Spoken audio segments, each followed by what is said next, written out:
Graça e paz da parte de nosso Senhor e Salvador Jesus Cristo. Estamos voltando ao nosso contato dominical para a aula da Escola Bíblica do dia de hoje, domingo. Nós vamos estudar mais uma das cartas do Apocalipse, às 7 igrejas. Hoje nós teremos a oportunidade de estudar a carta à igreja de Sardes. É a lição de número 7. Claro, nós não estamos ainda na 7ª carta ou na 7ª cidade, na 7ª igreja, mas a lição de número 7, que tem como título Sardes, apenas uma minoria fiel. Esse é o título da lição de hoje, Sardes, apenas uma minoria fiel. Esse é o tema da lição de hoje que nós vamos estudar. Nós estamos alegres, felizes e satisfeitos de podermos voltar ao convívio dos irmãos. Infelizmente, nós não estamos numa live, é apenas uma gravação, mas de qualquer maneira é um convívio com os irmãos, é um convívio salutar, porque todos que tiveram a oportunidade de participar, logicamente, terão aproveitado o conteúdo da aula e nós, de cá, ficamos satisfeitos em saber que pudemos contribuir para o fortalecimento da fé no coração dos irmãos. Portanto, nós vamos ler o texto de Apocalipse, capítulo 3, de 1 a 6, que fala sobre a igreja de Sardes. Vamos ver o que é que diz o texto da palavra de Deus a respeito do assunto. Carta à igreja em Sardes. Ao anjo da igreja em Sardes escreve. Nós estamos lendo Apocalipse 3, de 1 a 6. Estas coisas diz aquele que tem os 7 Espíritos de Deus e as 7 estrelas. Conheça as tuas obras, que tens nome de que vives e estás morto. Sê vigilante e consolida o resto que estava para morrer, porque não tenho achado íntegras as tuas obras na presença do meu Deus. Lembra-te, pois, do que tens recebido e ouvido, guarda-o e arrepende-te, porquanto, se não vigiares, virei como ladrão, e não conhecerás de modo algum em que hora virei contra ti. Tens, contudo, em Sardes, umas poucas pessoas que não contaminaram as suas vestiduras e andarão de branco junto comigo, pois são dignas. O vencedor será assim vestido de vestiduras brancas, e de modo nenhum apagarei o seu nome do livro da vida. Pelo contrário, confessarei o seu nome diante de meu Pai e diante dos seus anjos. Quem tem ouvidos, ouça o que o Espírito diz às igrejas. Oremos. Senhor nosso Deus e Pai, louvado, exaltado, engrandecido seja o teu santo e divino nome. Acabamos de ler a tua palavra, Senhor, e te pedimos que a apliques aos nossos corações e que com esta aplicação possamos fortalecer a nossa fé. Sabemos, ó Pai, que os dias são maus, os dias são difíceis, mas Tu és o nosso protetor, Tu és aquele que guias os nossos passos, Tu orientas as nossas ações, ó Pai. Recebe, ó Pai, a nossa adoração, ajuda-nos, ilumina a nossa mente para que possamos extrair da Tua palavra aquilo que convém que seja ensinado ao Teu povo. Louvado e engrandecido seja o Teu nome, nós oramos assim, em nome e por amor de Jesus Cristo, Teu Filho. Amém. Então, meus irmãos, nós lemos o texto de Apocalipse, no qual o Senhor Jesus se dirige ao anjo da igreja de Sardes. Ao anjo da igreja de Sardes. Nós já vimos nas lições anteriores que o anjo da igreja é aquele que dirige, que conduz a igreja na terra. Então, a igreja, o anjo, em alguns lugares, em algumas interpretações, tem sido tido ou compreendido como o pastor da igreja, o líder da igreja, e em outras interpretações como o anjo que cuida da igreja. Sendo o anjo ou sendo o pastor, é alguém que lidera, que comanda na terra a igreja. Aqui, Jesus se dirige ao anjo ou ao líder da igreja de Sardes. E ele começa dizendo aquilo que ele representa para a igreja. Quem é ele? Quem é que está falando para o anjo da igreja de Sardes? Em seguida, após se apresentar, Jesus começa a falar a respeito das obras da igreja. E em seguida, ele faz a exortação à igreja. E no final, ele diz qual é a recompensa ou qual é o prêmio para aqueles que permanecerem fiéis à sua palavra, permanecerem fiéis a ele. Então, essa é o esquema da carta dirigida à igreja de Sardes, que se assemelha às demais cartas. Então, é assim que o Senhor Jesus se apresenta ao anjo ou à igreja de Sardes.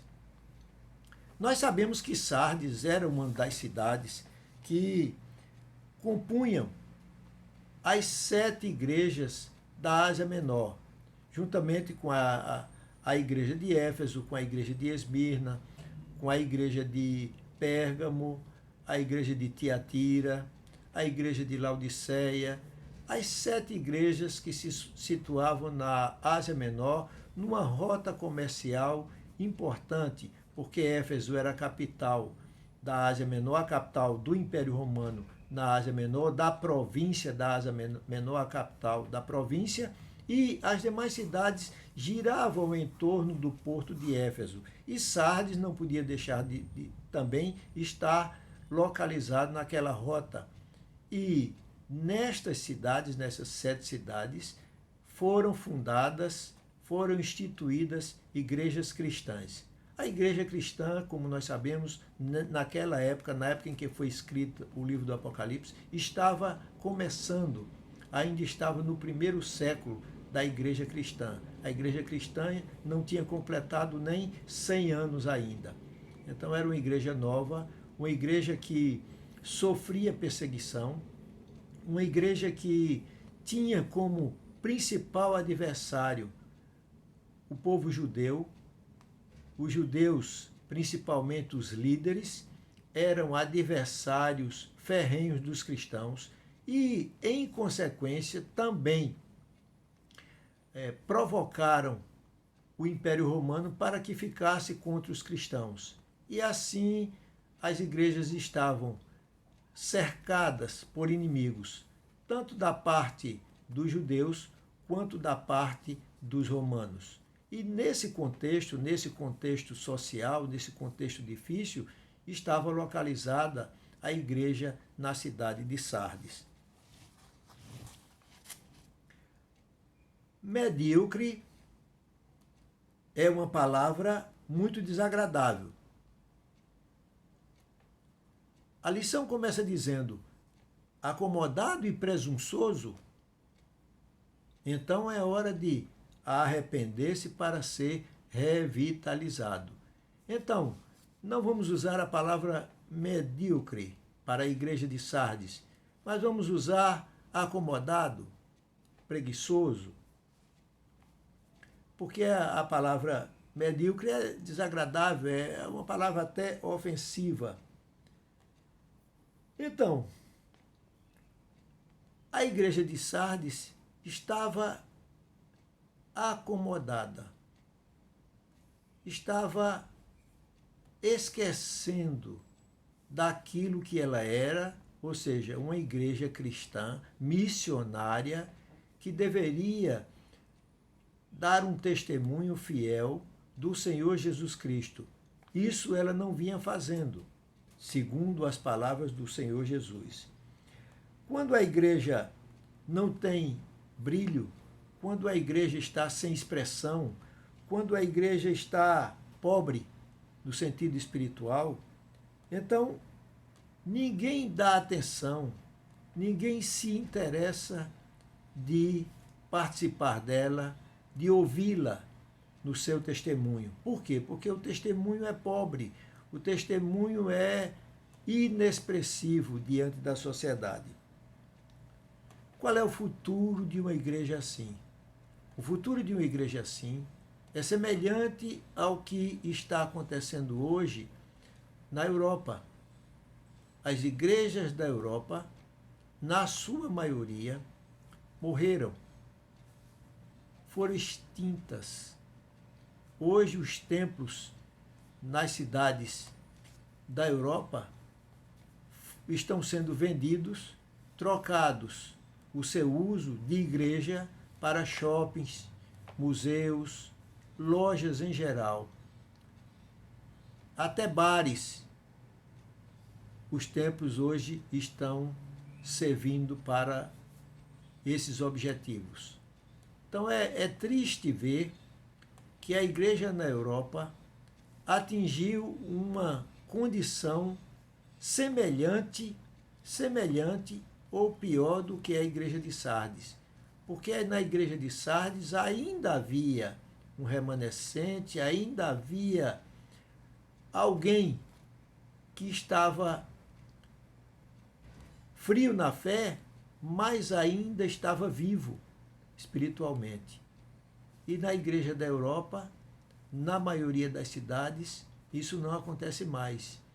Os cristãos nominais praticamente abandonaram as igrejas, praticamente não se reúnem mais como igreja na Europa, o que é realmente triste para a igreja cristã da atualidade, a igreja cristã contemporânea. Então, poderá a igreja morrer nesse estado em que ela se encontra, ou ela poderá reagir e voltar a ser uma igreja viva, uma igreja que faz diferença na sociedade? Então, nós vamos analisar a situação da igreja de Sardes a partir da perspectiva do Senhor Jesus. Em primeiro lugar, ele se identifica, como fez nas cartas às igrejas anteriores, ele também se identifica para a igreja de Sardes. A igreja de Sardes não estava numa boa situação diante de Deus.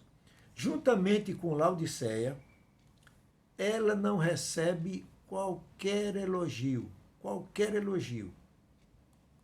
apenas crítica, mas recebe um incentivo, porque ainda restava nela alguma virtude, alguma presença do Espírito de Deus na igreja. Ainda restava um sopro. Ela estava no estado de coma, se nós podemos dizer assim, coma espiritual, mas ainda havia vida na igreja de Sardes, segundo a análise do Senhor Jesus Cristo. Jesus ainda a identificava como igreja.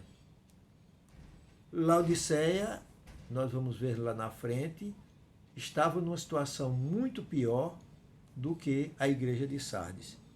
Jesus se apresenta à igreja de Sardes como aquele que tem os 7 Espíritos de Deus e as 7 estrelas. Essa descrição de que Jesus faz aqui para a igreja de Sardes a respeito da sua pessoa se assemelha muito à maneira como ele fala aos Efésios. Os 7 Espíritos destacam que Jesus possui a plenitude, enfecha todo o poder espiritual divino. E pelo seu poder, ele é capaz de diagnosticar a situação da igreja e, ao mesmo tempo, advogar em seu favor, em seu benefício. Ele diagnostica, adverte e tem o poder também de julgar a igreja. As 7 estrelas são os mensageiros, os ministros do evangelho, como nós vimos, os anjos da igreja, enviados por Deus às igrejas para anunciar a sua palavra. Jesus tem essas estrelas na mão, ou seja, Jesus tem o controle total, tanto da igreja, que no Apocalipse é chamada, tipificada pelos candeeiros, como o poder sobre os ministros, os anjos da igreja, que são representados pelas estrelas. Então Jesus comanda, tem o domínio total sobre as igrejas e sobre os seus líderes, sobre aqueles que tinham a responsabilidade de administrar, de conduzir, de dirigir a igreja. Então Jesus se apresenta assim, como aquele que tem os 7 Espíritos de Deus e as 7 estrelas. Como ele diz no verso 1 do capítulo 3. Estas coisas diz aquele que tem os 7 Espíritos de Deus e as 7 estrelas. E Jesus demonstra o conhecimento que ele tem a respeito da igreja de Sardes. Em segundo lugar, Jesus parece considerar a igreja de Sardes como um corpo gangrenado, um corpo doente, um corpo que estava prestes a ser tomado pela doença, faltando pouco para ser totalmente tomado pela doença, a gangrena espiritual. A primeira palavra, depois de Jesus se apresentar a respeito da igreja de Sardes, é uma palavra negativa. Jesus diz: conheço as tuas obras, que tens nome, de que vives e estás morto. Isso Jesus começa dizendo no versículo 1 do capítulo 3. Conheço as tuas obras, que tens nome de que vives e estás morto. Jesus diz: tu ainda tens o nome de que vives, mas estás morto. Essa é uma constatação muito dura. Mas Jesus chama a atenção para a situação daquela igreja. Ele não diz, aliás, que a igreja está morrendo, mas que a igreja está morta. Eles, os membros da igreja, pensavam estar vivos espiritualmente. Jesus diz o contrário para eles. Segundo o verso 2 do capítulo 3, existe uma pequena, mas verdadeira motivação para que esta carta seja enviada. Jesus vê que ainda há ali, no meio daquele corpo que Jesus chama de morto, vida. No meio daquele corpo morto, ainda há vida, ainda há crentes fiéis. No meio daquele grupo de crentes espiritualmente mortos, há alguma vida, há crentes ainda fiéis. Por isso, Jesus manda que a carta seja enviada à igreja. Jesus dá a essas pessoas, a esses crentes que ainda eram fiéis, um encorajamento significativo, importante. Quando ele diz: ser vigilante e consolida o resto que estava para morrer. Ser vigilante, no verso 2, ser vigilante e consolida o resto que estava para morrer. Ou seja, está para morrer o restante que ainda está aí. Evite que morra o resto. Consolida, fortalece, revigora o restante que está para morrer. Jesus dá esse encorajamento para os membros daquela igreja. A imagem de um corpo com os 4 membros já gangrenando e com a necessidade urgente de amputá-lo antes que a infecção atinja os órgãos vitais. Esse é um quadro, uma imagem que nós podemos fazer da situação da igreja de Sardes. Um corpo quase morto, mas se os membros doentes não fossem amputados para que o corpo pudesse viver, ele iria fatalmente morrer de verdade, acabar, deixar de existir como igreja, o corpo de Cristo. A parte que permanece saudável precisa de cuidados, precisa de antibióticos espirituais, pois ainda pode se recuperar. A igreja de Sardes, segundo interpretações de estudiosos, vivia um cristianismo inexpressivo, que não despertava nem a admiração, nem a oposição, nem dos judeus, nem dos gregos. Então, a igreja estava naquela condição que a gente sempre ouve no ditado que diz: está da maneira ou do jeito que o diabo gosta. Não ofende a ninguém, não se contrapõe a situação alguma, não modifica o estado da sociedade, não altera nada no quadro em que ela se encontra inserida. Essa era a situação da igreja de Sardes, como é, em alguns casos, a situação das igrejas hoje em dia. Não fazem diferença na sociedade. Não mudam nada.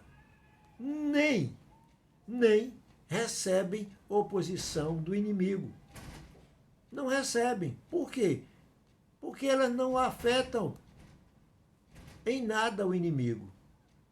Não afetam em nada. Não se contrapõem às obras do maligno. Muito pelo contrário, as aceitam, fechando os olhos para o que acontece na sociedade. Essa era a situação, ou esse era o quadro que se apresenta a respeito da igreja de Sardes. Entre as 7 igrejas, a igreja de Sardes era a que apresentava o menor fervor espiritual. Sua adaptação ao ambiente religioso vigente na época e na região onde ela estava situada, ou seja, na Ásia Menor, dominada pelo Império Romano, mas ainda vivendo costumes gregos, sua adaptação ou sua convivência pacífica com os costumes, com o padrão religioso vigente naquela região, fazia com que ela se tornasse inofensiva. Seu estilo de vida garantia paz religiosa, mas também resultou na morte espiritual da igreja a qual Jesus faz referência na carta. Com exceção de alguns poucos membros que mantinham acesa a chama do Evangelho, a igreja estava aos poucos morrendo. Ia morrendo aos poucos como um fogo que não é reabastecido por carvão, por lenha, por gás, por qualquer combustível. Então, o combustível espiritual que reabastece o fervor da igreja, na igreja de Sardes, estava acabando e não estava sendo reposto pelos líderes, por aqueles que estavam à frente, dirigiam a igreja.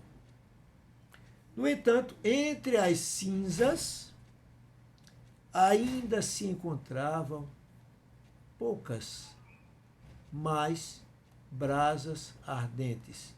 Ainda havia calor no meio das cinzas daquela igreja. Os cristãos de Sardes temiam que, manifestando um perfil cristão, muito elevado naquela cidade, iriam ser perseguidos de várias maneiras. Talvez não tão diferente da perseguição mencionada nas cartas anteriores. Então a igreja tinha medo, os membros da igreja tinham medo de serem perseguidos. A posição dela era uma posição confortável, de acomodação. Então, estar sentado num lugar confortável, num lugar que lhe acomoda bem, dá a você uma preguiça de se levantar daquele lugar para trabalhar, para agir, para fazer qualquer coisa que lhe ponha em posição ou em condição diferente daquela situação em que você se encontrava. E Jesus, em terceiro lugar, faz uma exortação. Veja, ele criticou, dizendo que conhecia as obras da igreja, que a igreja tinha nome de quem vive, ou seja, era uma igreja que tinha nome, a Igreja Cristã de Sardes, mas estava morta. Aí Jesus faz a exortação. Lembra-te. No verso 3, sim, Jesus diz, lembra-te, pois, do que tens recebido e ouvido. Guarda-o e arrepende-te.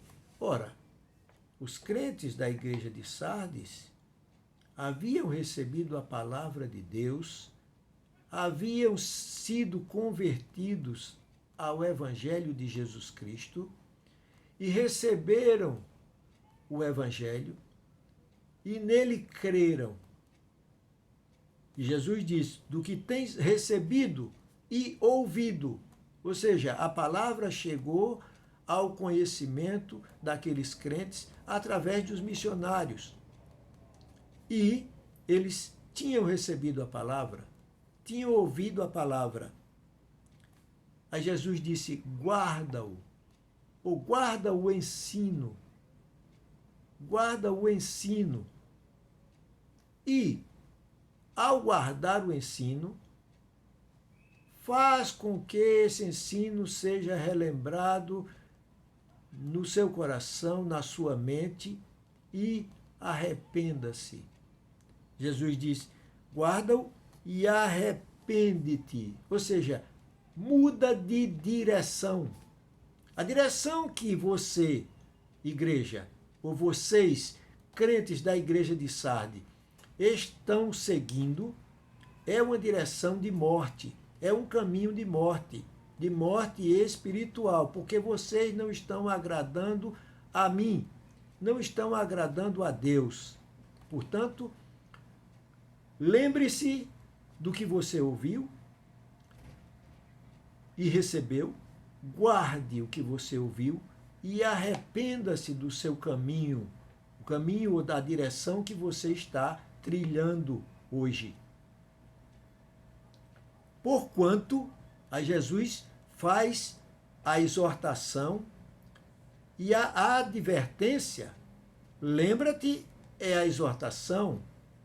Agora vem a advertência. Porquanto, se não vigiares, virei como ladrão, e não conhecerás de modo algum a hora em que virei contra ti. Não saberás a hora que virei contra ti. Eu virei contra ti de surpresa, como vem um ladrão. Virei de surpresa e não saberás. Portanto, não espera para amanhã para te arrependeres. Arrepende-te hoje, porque senão virei contra ti de surpresa. Essa é a palavra de Jesus, essa é a advertência ao arrependimento que eles, os crentes que estavam na igreja de Sardes, teriam de adotar, conduta que teriam de adotar para mudar de situação, de uma igreja morta para uma igreja viva.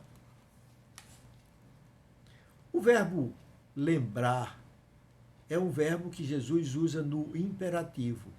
Lembra-te, é uma ordem. Jesus está ordenando à igreja que se lembre. Jesus não está solicitando, ele está ordenando a igreja para se lembrar. Do que tens recebido e ouvido,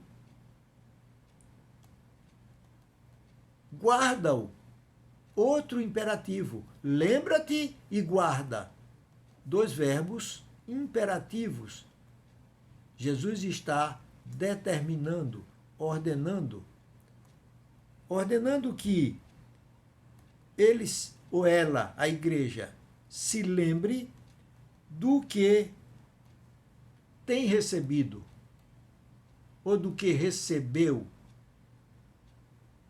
Já aconteceu. A igreja não está recebendo. A igreja recebeu. Aqui o pretérito é perfeito. Concluída a ação, a igreja recebeu e ouviu. Portanto, a igreja não iria ouvir. A igreja não estava ouvindo. Estava recebendo, não, ela já havia recebido e já tinha ouvido. Portanto, a conduta agora era aproveitar o que tinha ouvido e recebido e arrepender-se. Arrepende-te. Era urgente que os crentes de Sardes trouxessem à memória o que já sabiam sobre Cristo e seu compromisso. Agora, o que tem recebido indica um depósito permanente, isto é, algo que já havia sido confiado às mãos daqueles irmãos e permanecia com eles. Ouvido significa que eles estavam ouvindo no tempo certo e determinado por Deus, nem atrasado, nem adiantado. E guarda e arrepende-te, dois verbos imperativos, chamam esses crentes, esses dois verbos, chamam esses crentes para uma ação urgente, imediata, agora, já. Não havia mais tempo para esperar.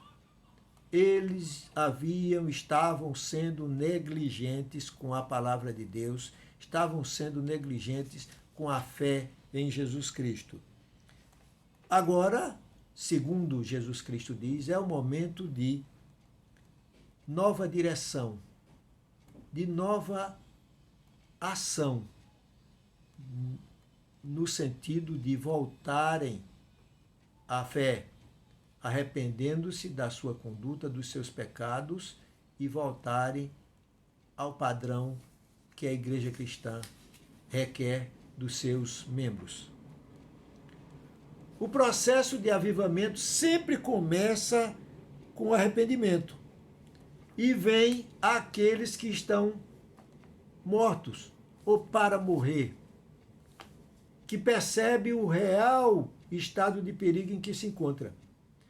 Cristo quer despertar naqueles irmãos um profundo sentimento de insatisfação com eles mesmos, para que olhem para a sua vida e descubram que existe a possibilidade de viver a fé em Cristo de modo vibrante, de modo efetivo, fervoroso, com mais amor, mais testemunho e mais poder para evangelizar. Eles precisavam descobrir, segundo diz Lloyd Jones, eles precisavam descobrir que cristianismo comum não é suficiente, mas é exigido. Cristianismo comum não é o que deve ser feito exatamente. Exige-se muito mais do cristianismo, mas é pelo menos o exigido para um cristão. O cristianismo básico, crer e testemunhar. Não há como chegar a essa consciência de que existe o mais sem a percepção de pecados fundamentais, dos pecados que levaram aquela igreja a ir abandonando dia a dia os princípios, pensamentos e conduta do verdadeiro cristão ou do verdadeiro cristianismo, e até chegar a um estado de mornidão, letargia, inatividade, quase irreversíveis, como um veneno que vai lentamente adormecendo os sentidos, anestesiando a consciência, até ao ponto de levar a uma sonolência letal, que conduz à morte. Quando a igreja chega a esse estágio, e Cristo pessoalmente se coloca diante dela para despertá-la, isso é a prova da existência da graça de Deus para com o seu povo. A graça de Deus faz com que Jesus Cristo se apresente ou se apresentasse, fez com que Jesus Cristo se apresentasse àquela igreja como se apresenta a igreja hoje para restaurá-la. É um sinal da graça de Deus concedida à igreja. Desse chamado, a igreja pode despertar para a realidade e concluir que ainda há tempo. Ainda há tempo para se arrepender, ainda há tempo para voltar ao primeiro amor, como foi dito à igreja de Éfeso. Ainda há tempo de voltar, ainda há tempo de se arrepender, ainda há tempo de mudar de vida para voltar à prática das boas obras ou das primeiras obras.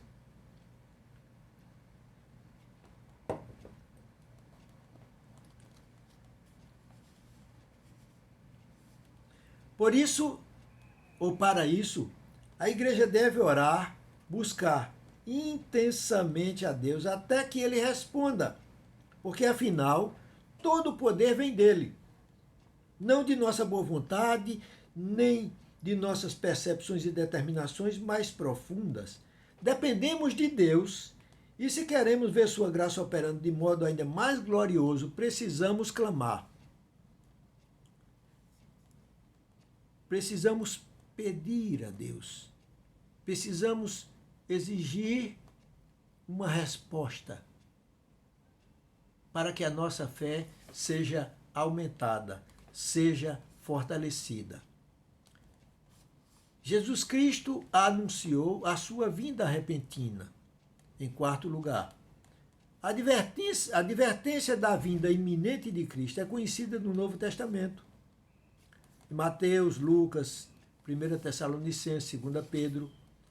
E é a grande motivação para a igreja de todas as eras, a fim de manter-se sempre alerta, sobretudo no derramamento da sexta taça da ira de Deus. A mesma figura é usada para despertar as consciências mortas, conforme está em Apocalipse 16, verso 15. Portanto, Sardes e todas as outras 6 igrejas estava familiarizada com este alerta de Jesus Cristo. A advertência de vir sem demora. Virei contra ti, numa hora que não sabes. Eles sabiam que o Senhor viria. Eles tinham certeza que o Senhor voltaria. Havia o conhecimento, eles tinham recebido esse ensino. A advertência quanto à vinda de Jesus Cristo carrega uma ambiguidade, porque em alguns momentos ele se refere claramente sobre a sua segunda vinda, no final, na consumação.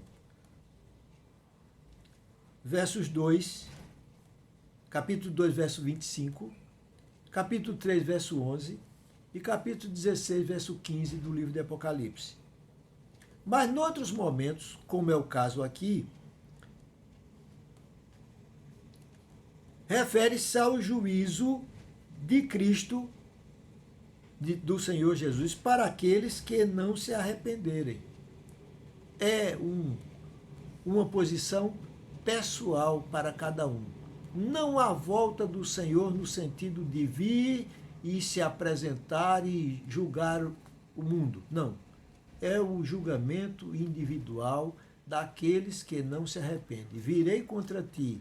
Ou seja, vamos considerar o vir contra a igreja, vamos dizer que os crentes ou aqueles irmãos, aqueles membros da igreja de Sardes morressem sem se arrependerem. Então o Senhor teria vindo contra eles para julgá-los. Eles já estavam julgados se morressem naquela situação. Então esse é o sentido da afirmação do Senhor Jesus de virei contra ti. Consolida aquilo que está ou aquele que está para morrer. Ou seja, fortalece para que não morra. Porque se morrer, está julgado. Virei contra ele porque ele não se arrependeu. É mais ou menos isso que o Senhor Jesus quis dizer à igreja de Sardes.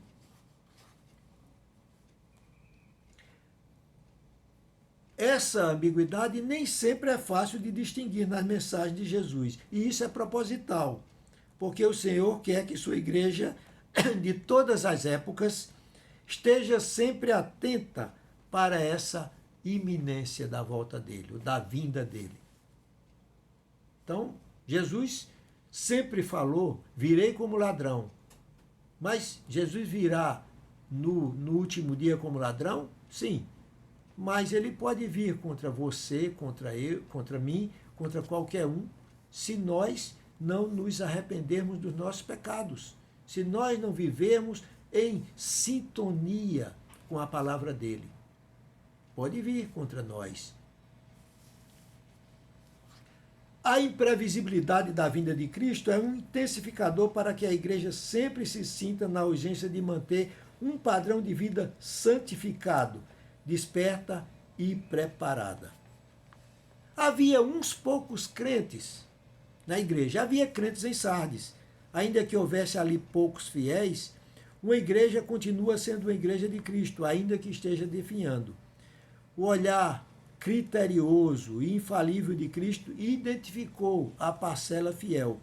E essa parcela deveria servir de exemplo para a maioria infiel. Aqueles irmãos são os que não contaminaram as suas vestiduras. São os que não contaminaram as suas vestiduras. Veja, o verso 4 do capítulo 3 nos diz: tens, contudo, em Sardes umas poucas pessoas que não contaminaram as suas vestiduras e andarão de branco junto comigo, pois são dignas. Jesus identificou fiéis, crentes fiéis, que não se contaminaram com os costumes do mundo, que não se envolveram com a religiosidade falsa, com os falsos deuses, com os falsos cultos, com as práticas pecaminosas da sociedade. Jesus os identifica. Havia ainda crentes fiéis naquela igreja.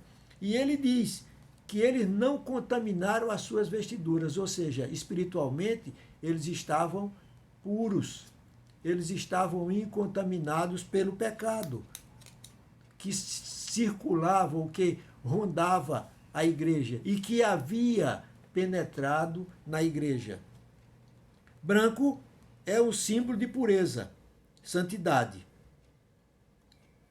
Apesar da situação caótica, moralmente falando, em redor daquela igreja, havia crentes que se mantiveram fiéis até o fim.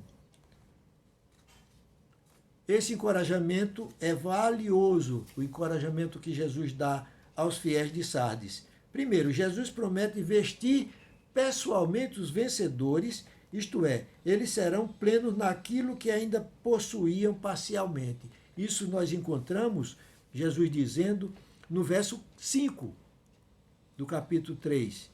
O vencedor será assim vestido de vestiduras brancas, e de modo nenhum apagarei o seu nome do livro da vida. Pelo contrário, confessarei o seu nome diante de meu Pai e diante dos seus anjos.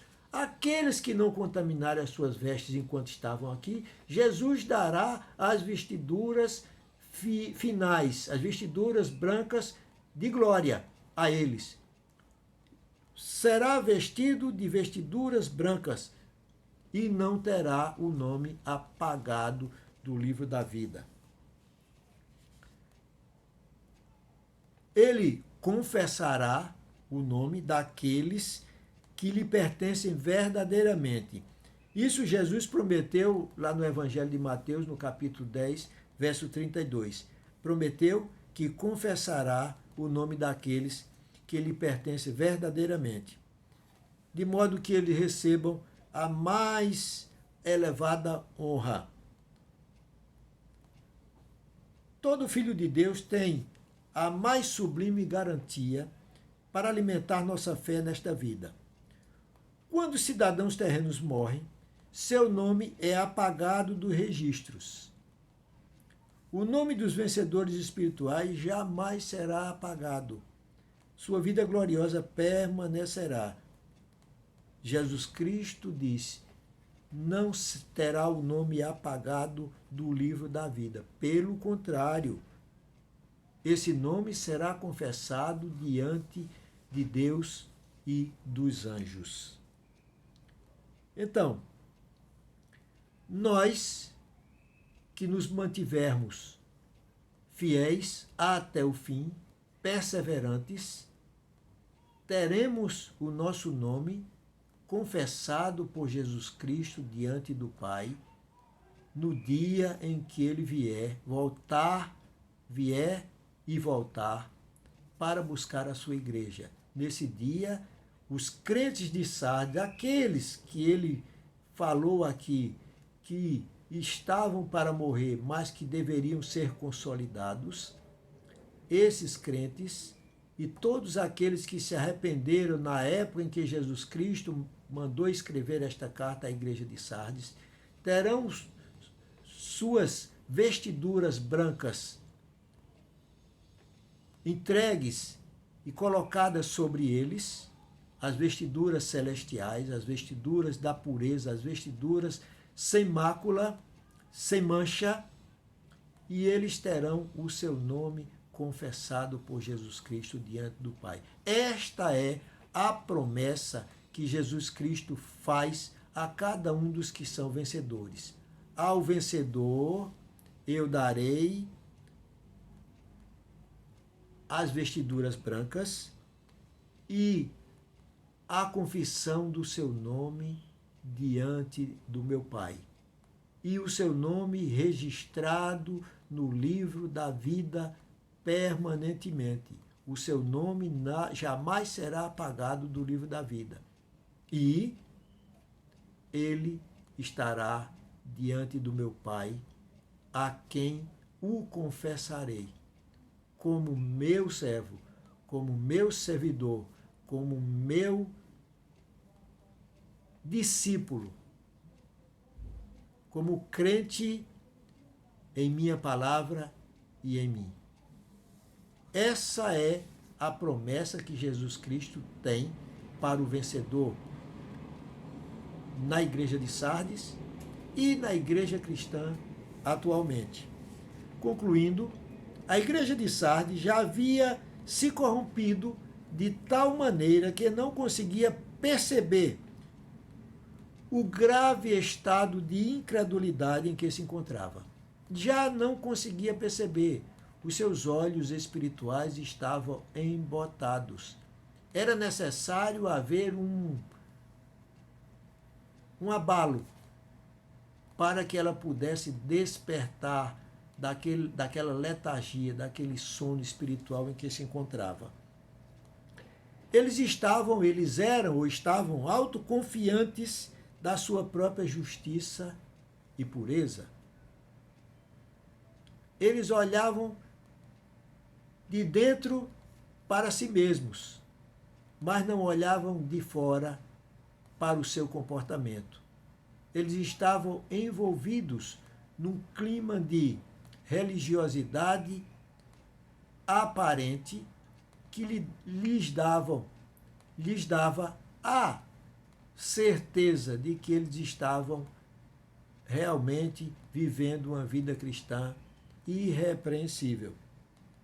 Eles pensavam que estavam vivos, pensavam estar vivos, porém, Jesus Cristo os declarou como mortos. Nessa condição, a única esperança daquela igreja era se arrepender e receber o avivamento do Espírito Santo.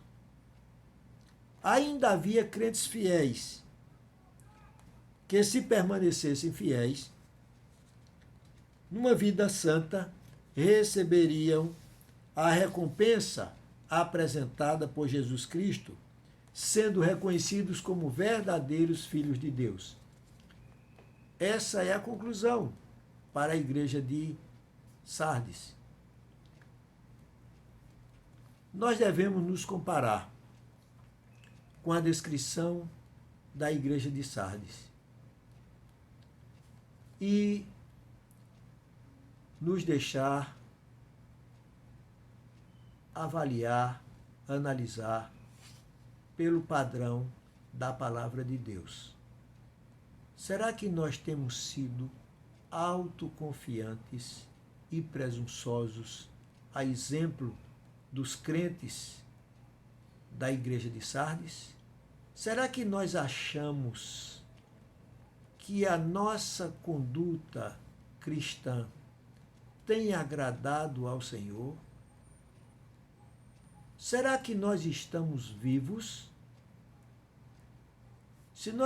Ou nós estamos para morrer espiritualmente?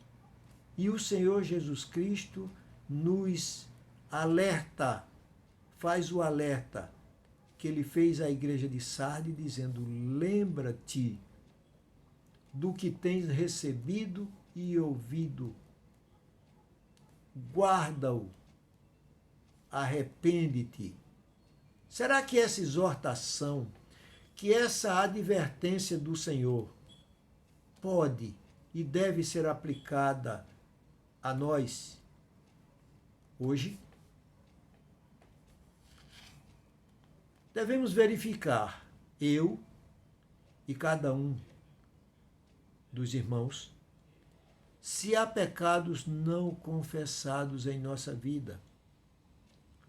Se há, que nós nos arrependamos deles e confessemos os nossos pecados. Não deixemos que o orgulho tenha a palavra final. A palavra diz em 1 Pedro 5:6, capítulo 5, verso 6. Humilhai-vos, portanto, sob a poderosa mão de Deus, para que ele, em tempo oportuno, vos exalte.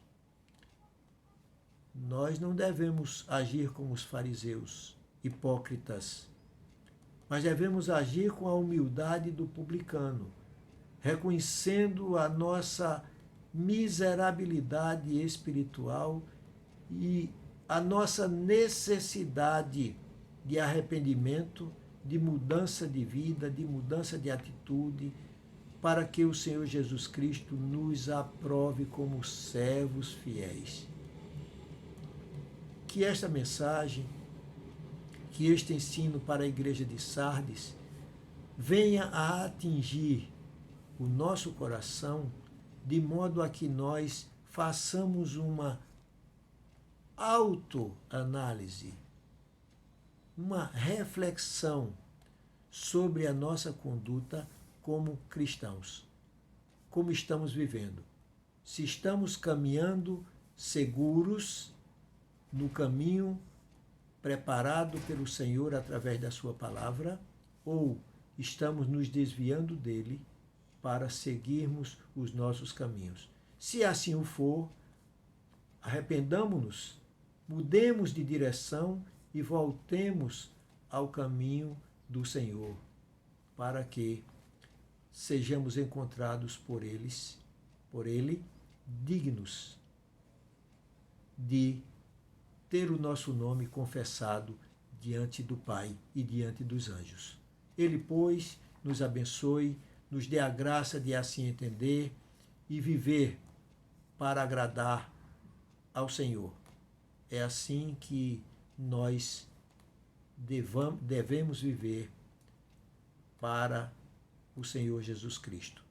Ele nos deu uma semana de paz, nos oriente, nos livre do mal, a nós, aos nossos familiares e à sua igreja em toda a face da terra.